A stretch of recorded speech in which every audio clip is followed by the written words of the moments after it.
Hi, this is Khan and welcome to Detox. Today we'll talk about inflation in Pakistan, its consequences, its solution, and what is currently happening and how it is affecting the average person living in Pakistan. The fuel prices have increased twice.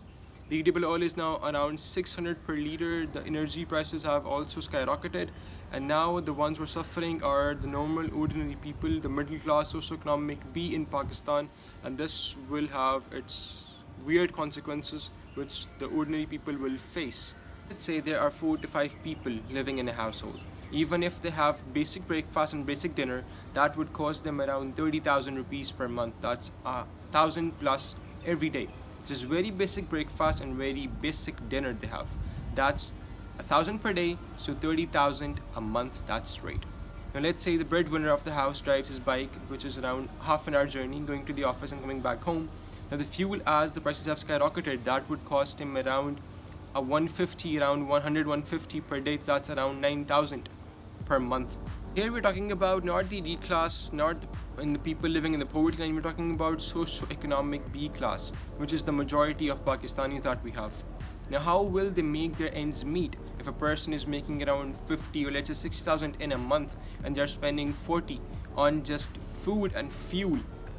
Bills are not included. Majority of them are living on rented houses or rented apartments. The rent is not included. If let's say you have children who are going to school, the school fees are not included in this as well. So how are they supposed to make their ends meet? This is pretty concerning and pretty alarming situation that we have at hand. Now, if you and I can do the simple math and come up with this figure, why can't the ones sitting in the higher authorities and government offices come up with a solution to this issue that we have at hand?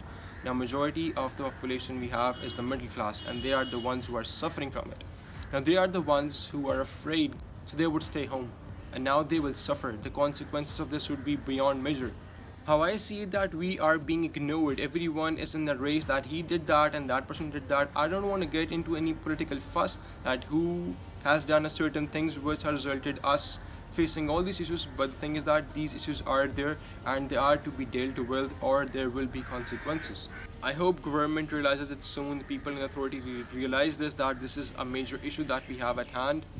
As prices are hiking, life will become unbearable for the majority of the population, which is the middle class. So I hope there's a solution to this soon and we get to someplace better.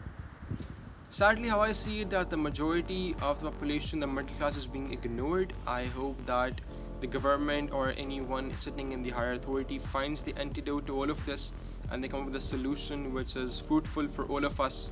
Another solution to this is that if subsidies are given by the government, every person in the house should contribute and make some amount of money so they can support their family in these hard times that we have at hand. Now, even if you work as a freelancer on any website like Upwork or Freelancer itself, whenever the remittance money shows up in your account, you have to answer some vague questions, and even there are hidden charges. There are delays. You get your payment after 15 days, 20 days, 10 days. So that's another issue that we have at hand. Sadly, there might be consequences to this which we know none of us will like, such as crime rate might rise because a normal person has to make its ends meet, which he's unable to with everything he's doing. We will see that people will commit certain things which they shouldn't. But there is no antidote to any of this. Government is doing nothing. They're all, how I see it, they're only playing a blame game. That person did this, she did this, he did this, and the ones who are suffering is us, people like us who are suffering to make their ends meet. Anyways, this is what I wanted to discuss, and I just came up with this video, and some simple math. It took me 10 minutes to sort it out, that what an ordinary household earns and where are they spending and where is the money going. So yeah. Sadly, another thing is that there are no job opportunities in Pakistan. Like, I see engineers, I see people who have degrees, even they are working places like call centers just to make their ends meet, which is sadly a great situation on its own. Thank you.